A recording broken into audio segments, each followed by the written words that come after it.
can calendar these activities. You can place urgency on your priorities, and you know what that does? It really releases your true potential. You will find out what you're capable of when you put a degree of urgency on anything that is meaningful to you, because they don't happen by themselves. Even though you say it's important, they will get away from you. And I did some research, and I was amazed to find that so many of the words used to describe bamboo were words that you would find in books about leadership, productivity, peak performance. And so I had stumbled upon an accurate and concise analogy that represents what separates sustainable success from short-lived victories. And we already have that basic knowledge. It's just a question of execution on a regular basis. Heck, if we applied what we already know to be true, we'd all be rich and thin, all right? You still have to be more or less in it to win it. So although we have our intentions and we have our ideas and we have our aspirations, we're missing oftentimes something called alignment, meaning here's what I want, but here's what I do. And if there's any kind of disconnect, there's going to be a problem. Does that make sense?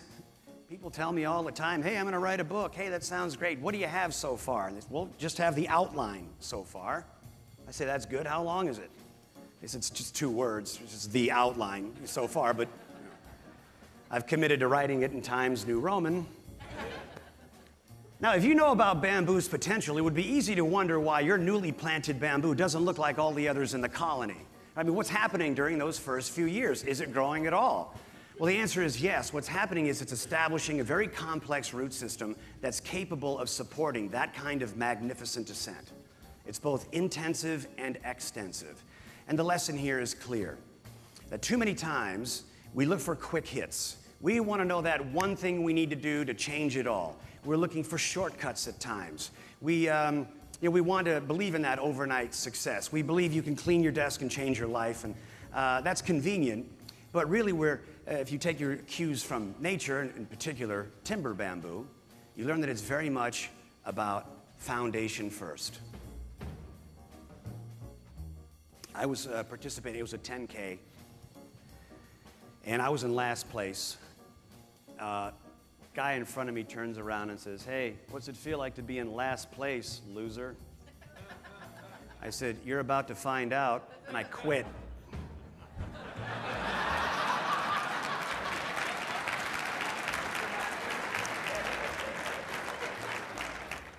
We love the Horatio Alger stories of rags to riches and Goethe's tales of transformation because they're inspiring.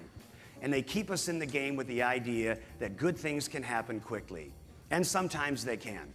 But when you do the research, when you study the resumes and the biographies of great companies and high achievers, you learn a very different story.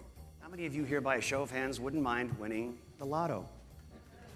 Come on now. All right, now second question. How many of you here by a show of hands have in your possession a ticket for the next drawing?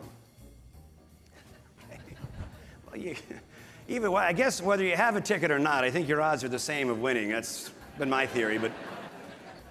Well, the benefit is you get to learn a lot, but you know, those are more fun than anything else. It's kind of like reading your astrological sign. You say, hey, that's true, that's pretty cool.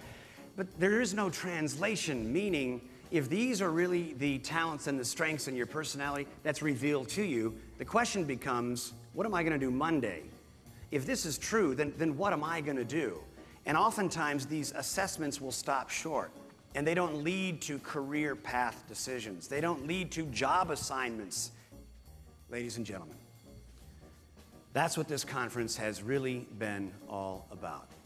It has been about you as individuals establishing your foundation so you can be productive for your good and the good of all those concerned.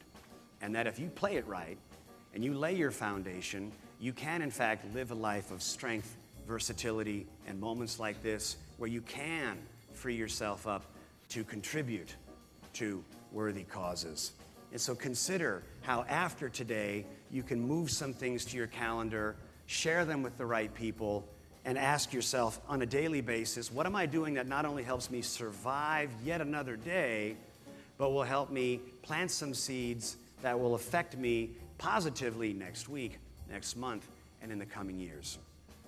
So I want to remind all of you, especially that in light of this conference, that you can achieve responsibly, that you can give back while moving forward, and that, ladies and gentlemen, it's not always about living a life of riches.